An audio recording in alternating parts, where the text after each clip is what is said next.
Bonjour et bon vendredi! Si c'était pas déjà évident, le vendredi, c'est ma journée préférée parce que je vous propose une journée thématique à faire durant la fin de semaine. Et cette capsule, je la dédie à tous les finissants qui devaient terminer le secondaire cette année et qui n'auront pas droit aux mêmes célébrations qu'on a habituellement. Donc pour vous, en fin de semaine, un spécial bal de finissants à la maison. On sait que c'est un passage important à la fin du secondaire qui est habituellement célébré en grand avec le bal des finissants. Donc pour l'occasion, je vous propose de célébrer à la maison, que vous ayez un finissant ou non. Vraiment, tout le monde peut participer, c'est vraiment juste pour s'amuser. Donc je vous propose ma version bal de finissant canadien, mais avec une petite saveur américaine parce qu'on va se le dire, les Américains, ils savent comment fêter ça à la fin du secondaire. Premièrement, les élèves qui ont déjà acheté leur robe, qui ne peuvent pas la retourner ou qui ne savent pas trop quand elles vont pouvoir la reporter, c'est l'occasion de le faire. Si vous avez fait partie d'un cortège dans un mariage et que vous avez payé une fortune pour une robe ou un ensemble que vous avez porté une seule fois, c'est l'occasion de le ressortir. Ou peut-être que vous faites encore et que vous possédez toujours votre ensemble de balles de finissant. Eh bien, c'est l'occasion de le ressortir et dépendamment à quel moment vous avez terminé vos études, ça pourrait très bien se changer en fête des années 80. Mais ça, c'est pour la partie plus formelle. On va commencer par la remise de diplôme. Premièrement, ça va vous prendre une toge qui pourrait très bien être échangée par un drap, un rideau ou même une cape de coiffeuse. Évidemment, le fameux chapeau que vous allez lancer dans les airs au ralenti avec un regard de satisfaction, de fierté, mais aussi de nostalgie de devoir quitter le secondaire. Le chapeau, vous pouvez le fabriquer vous-même assez simplement avec du carton, du ruban adhésif et soyez créatifs pour la petite frange qui pend toujours. Moi, ma remise de diplôme était pendant le bal, durant le souper. On a appelé les 300 élèves un à un pour venir chercher le diplôme, serrer la main du directeur et prendre une photo. Mais dans les films, il y a toujours une grande cérémonie à l'extérieur. Alors pour reproduire cette expérience, je vous propose de vous asseoir dans le salon et de profiter des excellents discours offerts par Hollywood. Entre autres, Blonde et Légale qui nous apprend qu'on peut être glamour et très intelligent à la fois, ou Méchant ado qui nous rappelle que tout le monde est la reine du bal, ou Billy Madison qui nous rappelle que... Yahoo! Yahoo for school!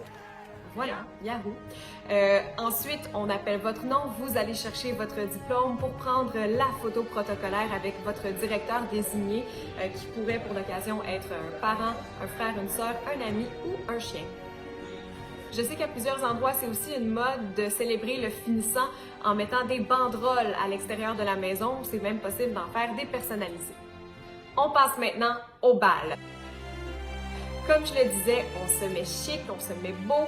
Vous pourriez fabriquer vous-même votre boutonnière ou votre corsage avec des fausses fleurs, de la colle et du ruban.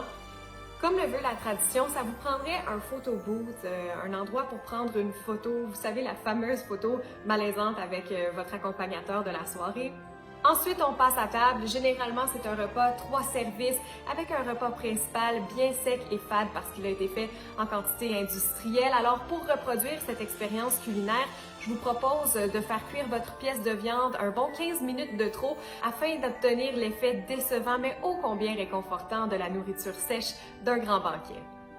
Après le souper, on passe à la danse et encore une fois, pour bien reproduire l'ambiance d'un bal de finissant, je vous propose de vous asseoir et de laisser passer quelques chansons en fixant le plancher de danse complètement vide jusqu'à ce qu'un couple se décide à se lancer sur la piste. Ensuite, c'est le moment de vous lâcher lousse, danser comme si c'était la dernière soirée que vous passiez avec vos amis avant de partir au collège et regardez-vous dans les yeux en disant « Je t'aime tellement, là, promets-moi qu'après le secondaire, là, on va rester en contact, on va se donner des nouvelles, on va s'appeler, puis on changera pas, ok? Je t'aime! » Bien sûr, la soirée se termine avec l'après-bal qui sera probablement un mélange de vos plus beaux souvenirs et de vos pires décisions à vie. J'ai pas d'image pour cette partie-là parce que je suis journaliste, je me dois d'être responsable et de toute façon, ce qui se passe à l'après-bal reste à l'après-bal. Alors voilà, c'était mes suggestions pour reproduire le bal de finissant à la maison. Mais je suis pas la seule qui a pensé au finissant. L'industrie du divertissement aussi, entre autres sur tout.tv Extra, on a rendu disponible le film Aurélie Laflamme, Les pieds sur terre, où on retrouve l'adolescente à sa dernière année du secondaire. Il y a aussi l'émission Jeunesse Mammouth sur Télé-Québec qui va présenter un spécial bal de finissant le 19 juin prochain avec Sarah-Jeanne Labrosse, Pierre-Luc Funk et plusieurs invités. Ce samedi, plusieurs grandes vedettes vous donnent rendez-vous sur les ondes de CTV et sur le web pour l'événement We Celebrate Class of 2020. C'est une célébration virtuelle pour tous les finissants à travers le Canada. Shay Mitchell, Selena Gomez, Shawn Mendes, Meghan Trainor et plusieurs autres personnalités bien aimées du jeune public seront de la partie pour vous offrir un spécial d'1 heure avec des témoignages de jeunes partout au pays et des prestations musicales. Alors là-dessus, je vous dis félicitations, chers finissants. Ça va bien aller et passez une très belle fin de semaine.